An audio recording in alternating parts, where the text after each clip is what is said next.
सो अभी हम कंटिन्यू करने जा रहे हैं आपके 8th चैप्टर का next part, that is about biotechnology. आज इस पार्ट में हम लोग बात करेंगे बायोटेक्नोलॉजी क्या होता है, उसके एक्चुअली एप्लीकेशन क्या है और किन किन एरियाज में बायोटेक्नोलॉजी हम लोग एक्चुअली यूज करते हैं। पर उससे पहले कुछ बेसिक्स जान लेते हैं। ये बेसिक्स हमें बाद में यूज आएंगे, तो अभी याद रखना। चलो, आपने सीखा होगा फर्स्ट चैप्टर में या लोअर स्टैंडर्ड से सीखते आ रहे हो, सेल है, कोई भी सेल लो, राइट। सेल के पास खुद का न्यूक्लियस होता है और न्यूक्लियस के अंदर एक खास चीज प्रेजेंट है जिसे हम कहते हैं, yes you are right, DNA. अभी इस डीएनए को थोड़ा सा बाहर उठा के मैं कुछ बताना चाहती हूँ। सपोज ये डीएनए है, राइट। आपने फर्स्ट चैप्टर में पढ़ा होगा डीएनए से आरएनए बनता है जो कि सिंगल स्ट्रैंडेड होता है। ये डीएनए है, ये हमारा आरएनए है, राइट। डीएनए से आरएनए बनने की प्रोसेस को हम लोग कहते हैं ट्रांसक्रिप्शन, और आरएनए से आगे जाके बनता है प्रोटीन, और प्रोटीन बनने की प्रोसेस को हम लोग कहते हैं ट्रांसलेशन। डीएनए से आरएनए बना bye the process transcription, RNA से प्रोटीन बना bye the process of translation. इतना समझ में आया? Okay, so can I indirectly से यार कि ये जो प्रोटीन है ये डीएनए से ही बन रहा है, सिर्फ बीच में एक स्टेप आ रही है, कौन सी? RNA formation. अभी इतना याद रखना कि प्रोटीन डीएनए से ही बनता है, लेकिन एक इंटरमीडिएट स्टेप क्या है? RNA formation. तो चलो, पूरा का पूरा डीएनए प्रोटीन बनाएगा क्या? ऐसा नहीं है। डीएनए का कुछ खास पार्ट, कुछ पार्ट जो आगे जाके हमें प्रोटीन बना के देगा। सपोज डीएनए का ये वो पार्ट है, सपोज इतना जो पार्ट है, पूरा का पूरा डीएनए कभी भी प्रोटीन बनाता नहीं, और डीएनए का वो पार्ट जो आगे जाके हमें प्रोटीन बना के देगा उसे हम लोग कहते हैं जीन। सो कैन आई से कि gene is present on the DNA, और सिंपली वी कैन से कि जीन डीएनए का ऐसा सेगमेंट है जो आगे जाके हमें प्रोटीन बना के दे रहा है। इतना बेसिक्स क्लियर होगा? ओके, चलो अभी आगे देखते हैं कि बायोटेक में हम लोग एक्चुअली करने क्या वाले हैं। डायरेक्ट एग्जांपल से स्टार्ट करती हूँ, इससे आपको बेटर अंडरस्टैंडिंग होगी डेफिनेशन की। तो एक बहुत अच्छा एग्जांपल है हमारे पास GM crops. GM crops, GM crops मतलब here GM stands for genetically modified. अभी जेनेटिकली मॉडिफाइड मतलब क्या बता देती हूँ। जीएम क्रॉप्स मतलब फर्स्ट हमारे पास एग्जांपल है बीटी कॉटन। सभी ने कभी ना कभी तो बीटी कॉटन का नाम सुना होगा। अभी ये एक्चुअली क्या है, एक स्टोरी की फॉर्म में सुनते हैं कि बीटी कॉटन मतलब क्या है। सपोज अभी मान लो आपके पास एक कॉटन का प्लांट है, ये कॉटन का प्लांट है। अभी बड़ा ट्री दिख रहा है लेकिन ऐसा अज्यूम कर लो ये कॉटन का प्लांट है। तो इसको ना बार बार एक बॉल वर्म नाम के इंसेक्ट का इन्फेक्शन हो रहा था। अब ये इंसेक्ट बना रही, एक कॉटन का प्लांट है हमारे पास, इसको बार बार किसका इन्फेक्शन हो रहा था? बॉल वर्म का। तो एक फार्मर क्या कर सकता है कि ये इंसेक्ट का इन्फेक्शन रोकने के लिए इंसेक्टिसाइड स्प्रे कर दो, राइट। सो इंसेक्ट्स मर जाएंगे। लेकिन हम लोग क्या कर सकते हैं कि ज्यादा अगर इंसेक्टिसाइड हमने स्प्रे कर दिया तो क्या हो सकता है कि सॉइल की फर्टिलिटी पे उसका असर हो सकता है और कुछ अलग साइड इफेक्ट उसके देखने को मिल सकते हैं। और परमानेंट सोल्यूशन क्या है? तो है ना हमारे पास बायोटेक्नोलॉजी। उससे ही मैं बताने वाली हूँ कि ये बॉल वर्म से हम हमारे कॉटन प्लांट को कैसे बचाने वाले, एक फार्मर का नुकसान कैसे रोक सकते हैं। इतना समझा कहानी का बैकग्राउंड? आगे चलते हैं। अभी ये स्टोरी यहाँ पर ही रख दो। एक और स्टोरी, हमारे पास एक बैक्टीरिया है, एक खूनखार बैक्टीरिया, राइट। उस बैक्टीरिया का नाम है जो आपको लर्न करना पड़ेगा। बैक्टीरिया का नाम है बैसिलस थूरिनजेनेसिस। थूरिनजेनेसिस एक बैक्टीरिया है, बैक्टीरिया का नाम बैसिलस थूरिनजेनेसिस। बैक्टीरिया का नाम लिख के हम उसको उतनी रिस्पेक्ट देते हैं कि we should always underline it separately. First name का फर्स्ट लेटर कैपिटल, सेकंड का फर्स्ट लेटर स्मॉल। ये बैक्टीरिया है, खूनखार है। अभी क्यों बता देती हूँ। ये बैक्टीरिया ना एक प्रोटीन प्रोड्यूस करता है, उस प्रोटीन का नाम है क्राई प्रोटीन। किसने प्रोड्यूस किया क्राई प्रोटीन? बैक्टीरिया ने। अभी आप ही बताओ, हमने अभी बेसिक सीखा था कि प्रोटीन किससे बनता है रे? ऑब्वियसली डीएनए से। मतलब इस बैक्टीरिया के अंदर ऐसा डीएनए होगा, राइट। उस डीएनए में कोई तो जीन होगा जो क्या बना रहा है? क्राई नाम का प्रोटीन। पूरा का पूरा डीएनए प्रोटीन बनाएगा क्या? नहीं, डीएनए का कुछ स्पेसिफिक पार्ट, सपोज यहाँ से ये वाला अभी हमारा पार्ट है जो क्या बना रहा है? Cry protein. और उस छोटे सेगमेंट ऑफ डीएनए को हम लोग क्या कहते हैं? जी, राइट। अभी डीएनए का वो जीन और वो पार्ट जो आगे जाके हमें क्राई प्रोटीन बना के रह रहा है उसे हम कह रहे हैं जी। अभी क्राई प्रोटीन के बारे में एक खासियत है कि क्राई प्रोटीन ना एक टाइप का एंडोटॉक्सिन है। एंडोटॉक्सिन का मतलब क्या? एंडोटॉक्सिन। अच्छा, टॉक्सिन वर्ड से तो इतना समझ में आया होगा कि टॉक्सिन मतलब कुछ डेंजरस केमिकल है, कुछ पॉइजन है, तो वैसा है। एंडोटॉक्सिन का मतलब है अगर ये क्राई प्रोटीन गलती से किसी इंसेक्ट के अंदर चला गया तो उसके एलिमेंट्री कैनाल को वो छेद ही छेद कर देगा। तो भाई अल्टीमेटली इंसेक्ट मर गया ना हमारा, और हम वही तो चाहते थे। अभी एक्चुअली कैसा यूज करने वाला है उसकी स्टोरी में बता देती हूँ। आई होप आपको बैकग्राउंड ये समझ में आया होगा। क्राई प्रोटीन एक टाइप का एंडोटॉक्सिन है। एंडोटॉक्सिन मतलब अगर ये इंसेक्ट के बॉडी के अंदर चला गया तो उसके एलिमेंट्री कैनल को छेद ही छेद हो जाएंगे और ultimately it will result into its death. Okay, कौन बना रहा है क्राई प्रोटीन? एक बैक्टीरिया। उस बैक्टीरिया का नाम क्या है? Bacillus thuringiensis। We know that कि प्रोटीन सिंथेसिस कौन करता है? डीएनए। पूरा का पूरा डीएनए करेगा क्या? नहीं, डीएनए का छोटा पार्ट, और उस छोटे पार्ट को हम लोग क्या कह देते हैं? जीन। अभी इस जीन को भी नाम दे देती हूँ, क्राई जीन। क्राई क्यों? क्योंकि क्राई प्रोटीन बना रहा है ना, तो क्राई। ओके, अभी हमें करना क्या है, ध्यान से सुनो। हम क्या करने वाले हैं, इस बैक्टीरिया में से वो डीएनए को बाहर निकालने वाले हैं। ये बैक्टीरिया है अभी सपोज, अरे ये मैं सारा थोड़ा सा रफ कर देती हूँ।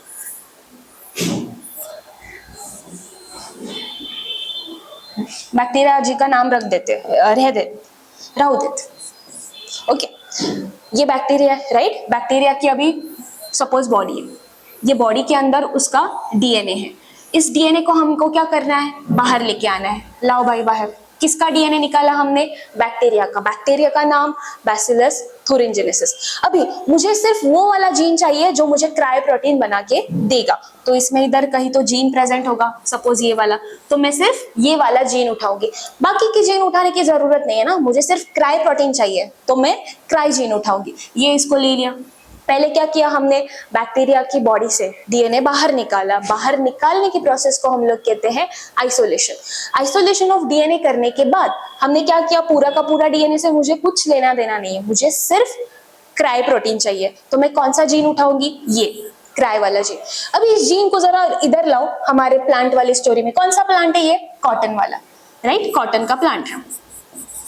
अभी ये जीन को मैं किस में डाल दूंगी? कॉटन वाले प्लांट में। सपोज ये वाला जीन मैंने कॉटन के प्लांट के अंदर इंट्रोड्यूस कर दिया। मतलब अरे प्लांट में भी तो उसका खुद का डीएनए होगा ना, डीएनए मतलब उसका जीनोम होगा ना। तो ये मैंने किसका जीन? क्राई वाला जीन। किससे लिया था? बैसिलस thuringiensis से। किधर उठा के डाल रही हूँ? प्लांट के डीएनए के अंदर, मतलब प्लांट के जीनोम के अंदर। अभी मुझे एक बात बताओ, ये जीन है, जीन आगे जाके आरएनए बनाएगा, फिर प्रोटीन बनाएगा। तो इधर कौन सा प्रोटीन फॉर्म होगा रे? Cry protein. क्यों क्राई प्रोटीन फॉर्म होगा प्लांट के अंदर? क्योंकि हमने अंदर कौन सा जीन डाला था? Cry gene, right. अभी सपोज ये हमारा इंसेक्ट आ गया, बॉलवर्म आ गया, और इस बॉलवर्म ने ये प्लांट खाने की कोशिश की, लेकिन प्लांट के अंदर अभी क्या बन रहा है? Cry protein. तो मतलब इंसेक्ट के अंदर भी क्राई प्रोटीन चला जाएगा। और अगर एक बार क्राई प्रोटीन इंसेक्ट के अंदर चला जाएगा तो क्या हो जाएगा? एक वर्ड याद आया, अभी हमने डिस्कस किया था, एंडोटॉक्सिन। मतलब ये क्राई प्रोटीन इंसेक्ट के अंदर जाने के बाद उसके एलिमेंट्री कैनाल में छेद ही छेद, और बेचारा नहीं, मर ही जाएगा। और वो तो हम चाहते थे। बिना इंसेक्टिसाइड यूज किए हमने बायोटेक्नोलॉजी की हेल्प से उसको खत्म कर दिया, राइट। आई होप आपको समझ में आया होगा। अभी बायोटेक्नोलॉजी मतलब क्या? देखो ना भाई, एक बैक्टीरिया था, उससे हमने डीएनए निकाला, डीएनए कट किया। कट कैसे करते हैं? अभी एक्चुअली सीजर लेके जाओगे क्या? नहीं, उसके लिए स्पेसिफिक एंजाइम्स होते हैं। तो एंजाइम की हेल्प से हमने वो जीन बाहर निकाला। जीन फिर किस में डाला? प्लांट के डीएनए में। फिर उधर से क्राई प्रोटीन बना। वो क्राई प्रोटीन इंसेक्ट के अंदर, इंसेक्ट की कहानी खत्म। अभी इसका ये नेचुरली प्लांट था क्या? मतलब कॉटन, हाँ नेचुरली था, बट ये जीन उसमें नेचुरली था क्या? नहीं, हमने डाला ना। किसकी हेल्प से डाला? बायोटेक्नोलॉजी की हेल्प से, राइट। तो इस कॉटन का नाम अभी हम रख देते हैं बीटी। अरे यहाँ पे लिखा है मैंने सी बीटी कॉटन, कॉटन के प्लांट में किस बैक्टीरिया का जीन डाला हमने, bacillus thuringiensis, BT stands for bacillus thuringiensis। I hope आपको ये समझ में आया होगा। अभी बायोटेक्नोलॉजी की डेफिनेशन पे आ जाते हैं। सो बायोटेक्नोलॉजी मतलब क्या, it is bringing about artificial genetic changes. Artificial मतलब क्या, कॉटन में ऑलरेडी क्राई प्रोटीन था क्या, नहीं, हमने डाला ना, आर्टिफिशियली किया। जेनेटिक चेंजेस किया उसमें, कॉटन की प्लांट के डीएनए में हमने बाहर वाला डीएनए ऐड किया, मतलब जेनेटिक मॉडिफिकेशन कर दिया, राइट। अरे फॉर एग्जांपल अगर मैन में स्पाइडर वाला जीन डाल दो तो स्पाइडर मैन बन जाएगा। जुगनू अपने कलर वाले देते हैं, उसका लाइट वाला जीन उठाओ और प्लांट में डाल दो, सारे प्लांट कलरफुल हो जाएंगे। जस्ट जो मजा कर रही हूँ, लेकिन ये जितना कहने में आसान है उतना करने में बहुत मुश्किल है। तो आर्टिफिशियल जेनेटिक चेंजेस मतलब आर्टिफिशियली हम करते हैं जीन्स में चेंज, कॉटन के प्लांट में अलग वाला जीन हमने डाल दिया। और हाइब्रिडाइजेशन, अभी हाइब्रिडाइजेशन में बाद में आते हैं। इन organism for human welfare, human welfare मतलब आदमी के भलाई के लिए हम लोग कर रहे हैं, राइट। अभी फार्मर का बहुत नुकसान हो रहा था ना, फार्मर का बहुत नुकसान हो रहा था क्योंकि हम लोग इंसेक्टिसाइड स्प्रे कर रहे थे, तो उसकी वजह लेकिन बायोटेक की हेल्प से हमने बचा लिया। कॉटन प्लांट को क्या दे दिया, एक पावर दे दी, किसकी पावर दे दी, क्राई प्रोटीन की, ताकि वो क्राई प्रोटीन बना सके और बॉलवर्म हमेशा के लिए खत्म हो जाए। आई होप आपको इतना समझ में आया होगा। अभी यहाँ पे एक टर्म बताने हैं, हाइब्रिडाइजेशन। हाइब्रिडाइजेशन मतलब क्या, सिंपली, अच्छा यहीं पे बता देती हूँ। Hybridisation, see it is the reproduction between two different breeds of same species। कुछ समझ में नहीं आया होगा, सर के ऊपर बाउंसर चला गया हो तो एक एग्जांपल से बता देती हूँ। डॉग्स पता है, डॉग्स के बहुत सारे ब्रीड्स हैं। कौन कौन से ब्रीड है भाई, मुझे तो लैब पता, लैब, हस्की है, पग है, राइट, और अभी इतना याद नहीं आ रहा, लेकिन इतने पता है। लेकिन है तो सारे कुत्ते ही ना, ब्रीड अलग अलग है भाई, लेकिन है तो सारे कुत्ते ही, डॉग्स ही है। तो अगर सपोज हमने हस्की ले लिया और पग ले लिया, पग पता है ना, जिसका फेस एकदम स्मैश लाइक होता है, वैसा उन दोनों में हमने रिप्रोडक्शन करवाया, तो उनका जो ऑफस्प्रिंग होगा, उनका जो बच्चा होगा, वो किसकी तरह दिखेगा, शायद हो सकता है कि उसके आंखें हस्की की तरह ग्रे हो और उसके जो फेस है वो पग की तरह हो और हाइट भी एकदम स्मॉल पग की तरह हो। मतलब वहां पे हमने क्या कर दिया, hybridisation, reproduction between two different breeds of same species. यहाँ पे दो डिफरेंट ब्रीड कौन से थे, एक हस्की और एक अपना लैब। तो ये यही सारी चीजें हम लोग बायोटेक्नोलॉजी में करते हैं। अभी आपको इस एग्जाम्पल से अंदाजा आ गया होगा कि उसका कितना बड़ा इंपॉर्टेंस है। बायोटेक हमारी लाइफ को और अच्छे तरीके से कर सकता है, कितने सारी प्रॉब्लम्स है दुनिया में, तो वो सारी की सारी प्रॉब्लम्स बायोटेक की हेल्प से हम लोग खत्म कर सकते हैं। हाँ, कुछ डिसएडवांटेज भी है उसके जरूर, लेकिन वो यहाँ पे हम डिस्कस नहीं करेंगे, वो आपको इस चैप्टर में इंक्लूड है भी नहीं। तो आइए चलिए थोड़ा सा और इसके बारे में जान लेते हैं।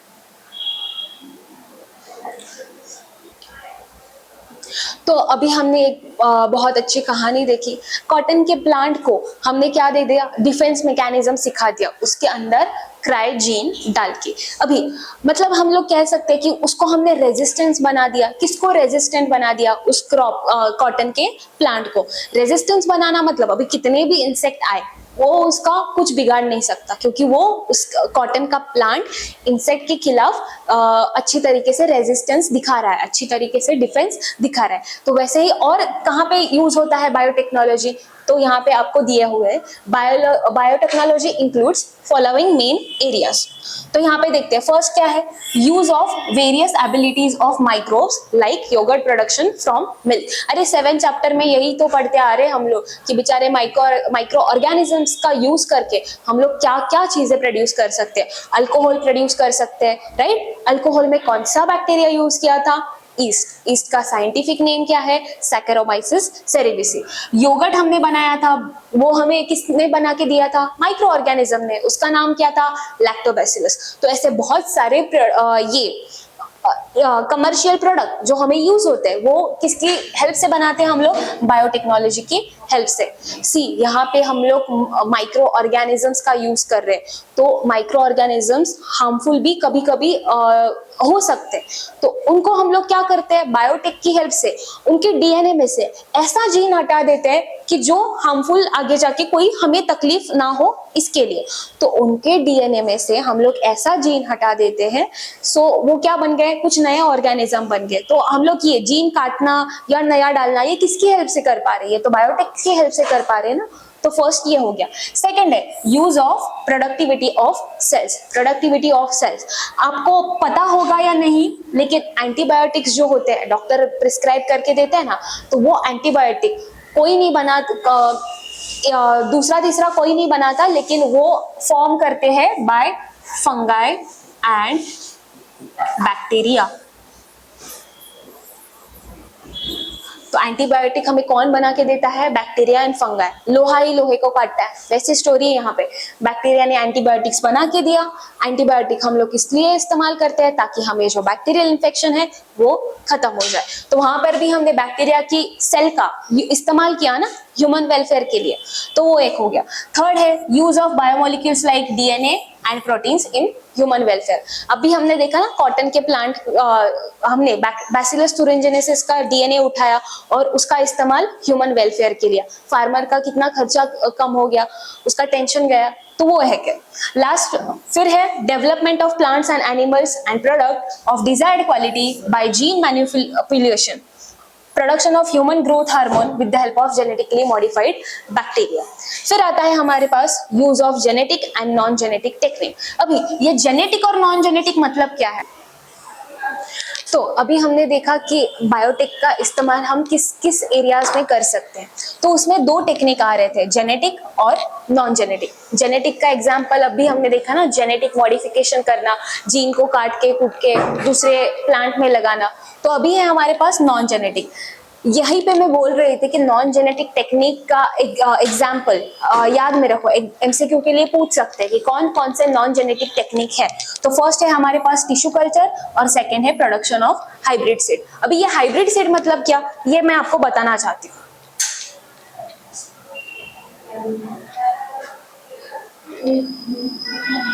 तो यहाँ पे आ जाते हैं, मैं हाइब्रिड सीड आपको अच्छे से समझा दूँ। सपोज अभी अज्यूम कर लीजिए हमारे पास दो टाइप के फ्लावर है। एक है रेड फ्लावर, यहाँ पे इसका female part that is gynoecium, अरे गाइनोशियम, ये एंड्रोशियम, ये सारे प्रेजेंट रहेंगे। और एक है हमारे पास पिंक फ्लावर, दोनों सेम स्पीसीज के हैं लेकिन दोनों अलग अलग ब्रीड के, एक रेड है और एक हमारे पास पिंक फ्लावर है। अभी हम यहाँ पे क्या करने वाले हैं, ध्यान से देखिए, ये आपको सब पता ही होगा। ओके, सपोज रेड वाला मेल, सॉरी अरे गड़बड़ होगी, बट ठीक है कोई बात नहीं। यहाँ पे ये मेल फ्लावर और ये फीमेल फ्लावर। अभी आपको पता है एक फ्लावर में दोनों ही पार्ट होते हैं, मेल और फीमेल। तो हमें अगर इसको फीमेल बनाना है तो हमें क्या करना पड़ेगा, ये जो एंड्रोशियम है इसको कट करना पड़ेगा। सो ये बन गया अपना कंप्लीटली फीमेल फ्लावर जिसके पास सिर्फ गाइनोशियम है और इसके पास हमारा एंड्रोशियम है। अभी हम क्या करेंगे, जब एंड्रोशियम का एंथर पता है ना, हमने ये थर्ड चैप्टर में डिटेल में देखा है। एंथर में प्रेजेंट होते हैं पोलन ग्रेन्स। जब पोलन ग्रेन्स अच्छे से एंथर डेवलप हो जाएगा, मैच्योर हो जाएगा, तो ये फूट जाएगा। फूटने के बाद पोलन ग्रेन्स को हम किस पे ट्रांसफर कर देंगे, पिंक फ्लावर के, फीमेल फ्लावर के गाइनोशियम पे। तो यहाँ पे आ गया अपना पोलर ग्रेन, मतलब हमने क्या कर दिया, क्रॉस पॉलिनेशन कर दिया।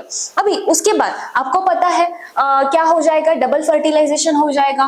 पोलन ग्रेन आ गया स्टिग्मा पे, पॉलिनेशन हुआ, पोलन ट्यूब फिर ओवरी में जाएगी, ओवरी में अंदर ओव्यूल्स है and we know that double fertilisation हो जाएगा। अभी डबल फर्टिलाइजेशन हो जाने के बाद क्या मिलता है हमें, जाइगोट। अंदर के ओव्यूल्स कन्वर्ट हो जाते हैं सीड में, राइट। अगर मैं इस फर्टिलाइजेशन के बाद वो वाले सीड्स ले लूं, जो यहाँ पे जितने भी सीड्स आएंगे और उनको मैं प्लांट कर दूं एक पौधा उनका लगा दूं, उन सीड से मैं प्लांट उसको कर दूं पॉट में, तो उस सीड से जो प्लांट आएगा वो किसकी तरह होगा रे, मतलब रेड या पिंक की तरह, क्योंकि देखो फीमेल तो पिंक है और पोलन ग्रेन तो रेड के है, राइट। तो मतलब अभी इस हाइब्रिड सीड से जो प्लांट आएगा उसमें दोनों के कैरेक्टरिस्टिक्स हो गए, हो सकता है कि इन दोनों का कॉम्बिनेशन उसमें आ जाए, राइट। तो इसे हम कहते हैं हाइब्रिड सीड। हाइब्रिड सीड मतलब हमने मेल पार्ट रेड फ्लावर का यूज किया और फीमेल पार्ट पिंक फ्लावर का यूज किया। आई होप आपको अभी ये हाइब्रिडाइजेशन की टेक्निक समझ में आ गई होगी। तो चलिए और क्या क्या एप्लीकेशन दिए हैं वो यहाँ पे जान लेते हैं थोड़े।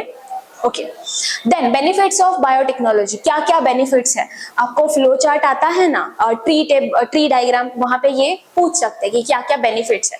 तो पहला है, it has become possible to increase the per hectare yield irrespective of the limitation of crop land area. मतलब क्या, सपोज अभी आपको पता है आजकल की दुनिया में लैंड मिलना बहुत ही इम्पॉसिबल हो गया है। सो हम लोग क्या सोच रहे हैं कि कम लैंड में ज्यादा से ज्यादा यील्ड हम क्रॉप का ला सके। तो ये पॉसिबल है क्या? हाँ जी, बिल्कुल पॉसिबल है with the help of biotechnology. So कम से कम एरिया में मैक्सिमम प्रोडक्शन हम लोग कर सकते हैं with the help of biotechnology. Next application है, expenses on disease control have minimised since development of resistant varieties. ये तो अपना बीटी कॉटन का एग्जांपल हो गया ना।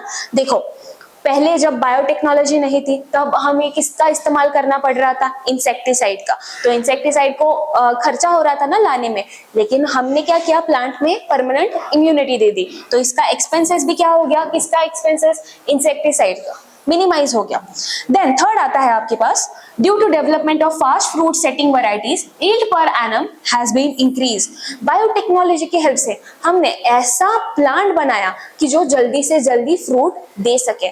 इंटरेस्टिंग है ना, होता है ऐसा। सोचो अगर साल में सपोज वो फ्रूट एनुअल है, लेकिन हमने बायोटेक की हेल्प से ऐसा कुछ तो जादू कर दिया तो वो एनुअल वाला फ्रूट हर 6 महीने या हर 3 महीने के बाद आ रहा है, राइट। तो वो एक एडवांटेजेस बन जाता है।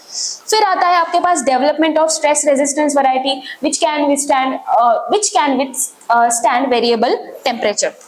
कुछ ऐसे प्लांट होते हैं ना, ज्यादा टेम्परेचर दे दिया तो जल्दी से मर जाएंगे, ज्यादा वाटर उनका कम कर दिया तो मर जाएंगे। मतलब वो उनका स्ट्रेस नहीं झेल पाते। किसका स्ट्रेस? ज्यादा टेम्परेचर का, कम पानी का स्ट्रेस। तो हम बायोटेक की हेल्प से ऐसे प्लांट्स जनरेट करेंगे कि उनको कुछ फर्क ही ना पड़े। अगर ज्यादा टेम्परेचर रहा तो भी वो एकदम फिट एंड फाइन रहेंगे, अगर उनको कम पानी भी मिला तो भी वो फिट एंड फाइन रहेंगे, मतलब स्ट्रेस रेजिस्टेंस रहेंगे। तो वो एक पॉइंट हो गया। यस, अभी हमने सारे यहाँ पे बायोटेक्नोलॉजी किस किस एरियाज में यूज होती है, इंडस्ट्री में, फिर हमने देखा एंटीबायोटिक्स बनाने में, राइट। नॉन जेनेटिक टेक्निक का एग्जांपल है tissue culture, production of hybrid seed और उनके बेनिफिट्स। अभी हम चलते हैं कमर्शियल एप्लीकेशंस पे। कमर्शियल एप्लीकेशंस मतलब क्या है? हाँ बोलो, सोचो। कमर्शियल एप्लीकेशंस मतलब जिससे हम लोग पैसा कमा सकते हैं। बायोटेक की हेल्प से भी हम लोग पैसा बहुत आसानी से कमा सकते हैं। उसका भी मैं बुक में ही आपको बता देती हूँ, यहाँ पे बहुत अच्छे एग्जाम्पल्स हैं।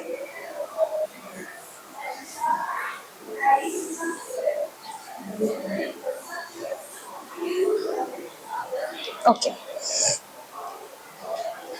ये आता है हमारे पास कमर्शियल एप्लीकेशंस ऑफ बायोटेक्नोलॉजी। पहला तो क्रॉप बायोटेक्नोलॉजी, ये हमने डिटेल में डिस्कस किया है, हाइब्रिड सीड और जेनेटिकली मॉडिफाइड क्रॉप्स। एग्जांपल्स क्या है उसका? बीटी कॉटन, और एक है हमारे पास, कहाँ गए ये अपना बीटी कॉटन और BT brinjal. Yes, this one BT brinjal. BT brinjal भी कैसे बनाओगे? सेम वैसे की वैसी स्टोरी हमारी, सिर्फ यहाँ पे कॉटन की प्लांट की जगह क्या लेना है? ब्रिंजल वाला प्लांट। अभी नेक्स्ट जो है यहाँ पे जीएम क्रॉप्स हम बना सकते हैं, that is golden rice. Golden rice मतलब क्या? वो गोल्डन की तरह दिखता है क्या? हाँ, उसका कलर थोड़ा सा गोल्डन की तरह होता है। इधर जो स्टोरी है वो मैं आपको ब्रीफ में बताना चाहूंगी कि गोल्डन राइस मतलब एक्चुअली क्या। सी, राइस में हम लोग ऐसा जीन डालते हैं जो कि बीटा कैरोटीन का सिंथेसिस करता है। मैंने क्या कहा? फिर से एक बार, हम लोग राइस में, कौन से राइस में? गोल्डन राइस में ऐसा जीन डालते हैं कि जो क्या करेगा? बीटा कैरोटीन का सिंथेसिस करेगा। बीटा कैरोटीन हमारे अंदर जाने के बाद वो एक विटामिन को सिंथेसाइज करता है और उस विटामिन का नाम है विटामिन ए। तो यहाँ पे आप लोग देख सकते हो कि हमने राइस में कौन सा जीन ऐड कर दिया, बीटा कैरोटीन वाला। बीटा कैरोटीन क्या है? रॉ मटेरियल है जो किसको बना के देगा हमें? विटामिन ए को। विटामिन ए जो नाइट ब्लाइंडनेस में कम होता है ना, तो उसकी वजह से। सो गोल्डन राइस में राइस का कलर थोड़ा सा गोल्डन टाइप हो जाता है, येलोइश टू गोल्डन, क्योंकि बीटा कैरोटीन एक पिगमेंटेड कंपाउंड है। आई होप आपको ये समझ में आया होगा। अभी हर्बिसाइड टॉलरेंट प्लांट, हर्बिसाइड का मतलब है, सी साइड जब भी कभी भी बायो में आए ना, तो साइड मतलब किल कर देना, हर्ब्स को किल करना। हर्ब्स मतलब क्या? यहाँ पे वीड्स। अभी वीड मतलब वो फूकने वाला वीड नहीं, यहाँ पे अलग वाला वीड है। वीड मतलब छोटे छोटे कंपटीशन वाले प्लांट्स, छोटे छोटे अनवांटेड प्लांट्स आ जाते हैं हमारे गार्डन में, तो वो अच्छे नहीं है, उसे हम क्या कहते हैं? वीड्स। अभी उस वीड का डिसएडवांटेज क्या है कि वो हमारे जो मेन प्लांट है उनके साथ कंपटीशन करेगा सनलाइट के लिए, स्पेस के लिए, राइट, न्यूट्रिएंट्स के लिए, तो वो हमें हटाने हैं। तो हम क्या करते हैं? हर्बिसाइड किल कर स्प्रे कर देते थे ताकि जितनी भी सारे अपने वीड्स है वो किल हो जाए। लेकिन मुझे किसको मारना था? वीड्स को। लेकिन हर्बिसाइड की वजह से मेरा मेन प्लांट भी अफेक्ट हो सकता है ना, तो इसके लिए हमने बायोटेक्नोलॉजी की हेल्प से ऐसे प्लांट बनाए कि जिसपे कितना भी हर्बिसाइड मारो वो मरेगा नहीं, उसको कुछ नहीं होगा। तो that is herbicide tolerant plant. अभी नेक्स्ट चलते हैं। नेक्स्ट है हमारे पास बायो फर्टिलाइजर। बायो का मतलब है यहाँ पे लिविंग ऑर्गेनिज्म। फर्टिलाइजर्स मतलब ऐसे सब्सटेंस जो प्लांट को ग्रोथ करने में, डेवलपमेंट में हेल्प करेंगे। तो लिविंग ऑर्गेनिज्म ऐसे हम लोग यहाँ पे यूज करने वाले हैं जो प्लांट को ओवरऑल ग्रोथ और डेवलपमेंट में यूज करेंगे। अभी लिविंग ऑर्गेनिज्म मतलब यहाँ पे क्या? हमारे बैक्टीरिया। तो एग्जांपल्स आपको याद रखने बहुत बहुत जरूरी है। एक तो है Rhizobium, Azotobacter, Nostoc, Anabaena. Plants like Azolla are used as biofertilizer. Biofertilizer का मतलब फिर से सुनो, बायो मतलब लिविंग ऑर्गेनिज्म, फर्टिलाइजर मतलब ऐसा सब्सटेंस जो प्लांट की ओवरऑल ग्रोथ करने में मदद करे। कौन कौन से बैक्टीरिया हम लोग एज अ बायोफर्टिलाइजर यूज करते हैं? तो राइजोबियम, एजोटोबैक्टर, नॉस्टैक, एनाबेना। अभी ये प्लांट की ग्रोथ करने में एग्जैक्टली हेल्प कैसे करते हैं? तो ये जो बैक्टीरिया है, राइजोबियम, एजोटोबैक्टर, पहली बात ये नाइट्रोजन फिक्सेशन करते हैं। नाइट्रोजन फिक्सेशन मतलब क्या? आपने 9th में पढ़ा होगा। एटमॉस्फेरिक नाइट्रोजन को पकड़ पकड़ के ये बैक्टीरिया प्लांट्स को दे देते हैं। नाइट्रोजन प्लांट के ग्रोथ के लिए बहुत बहुत इंपॉर्टेंट रोल प्ले करता है। अगर ये प्लांट्स डायरेक्टली नाइट्रोजन एब्जॉर्ब नहीं कर सकते, राइट, तो उनकी हेल्प कौन करेगा प्लांट्स की? बैक्टीरिया। कौन से बैक्टीरिया? ये वाले। So nitrogen fixation bacteria plant को करा के देंगे ताकि प्लांट की ओवरऑल डेवलपमेंट हो सके। और क्या करते हैं ये बैक्टीरिया? फॉस्फेट सोल्यूबलाइजेशन। फॉस्फेट सोल्यूबलाइजेशन मतलब क्या? सी बहुत सारे मिनरल प्लांट की ग्रोथ के लिए जरूरी है, वैसे ही एक हमारे पास मिनरल रहता है फॉस्फेट। फॉस्फेट सॉइल में प्रेजेंट है, लेकिन वो किस फॉर्म में है? इनसोल्यूबल फॉर्म में है। सो प्लांट उसको डायरेक्टली एब्जॉर्ब नहीं कर सकता। तो यहाँ पे रोल आता है फिर से हमारे बायोफर्टिलाइजर का। ये बायोफर्टिलाइजर उस इनसोल्यूबल फॉस्फेट को कन्वर्ट कर देंगे सोल्यूबल फॉस्फेट में by the process of phosphate solubilization. और फिर इनसोल्यूबल का कन्वर्जन सोल्यूबल में हो गया, तो मिल गया ना भाई अपने प्लांट को, तो इजीली फॉस्फेट मिल गया, तो उसकी ओवरऑल क्या हो जाएगी? डेवलपमेंट। तो ये एग्जांपल्स भूलना मत। तो यहाँ पे हमने क्रॉप बायोटेक्नोलॉजी में कमर्शियल एप्लीकेशंस देखे हैं बायोटेक्नोलॉजी के। नेक्स्ट वाले पार्ट में हम लोग देखेंगे कि एनिमल हस्बेंडरी में, वैक्सीन्स बनाने में एक्चुअली कैसा यूज होता है बायोटेक्नोलॉजी का। आई होप आपको ये सेशन अच्छा लगा होगा। अगर कुछ क्वेरीज है तो आप कमेंट में नीचे लिख सकते हो। Thank you so much.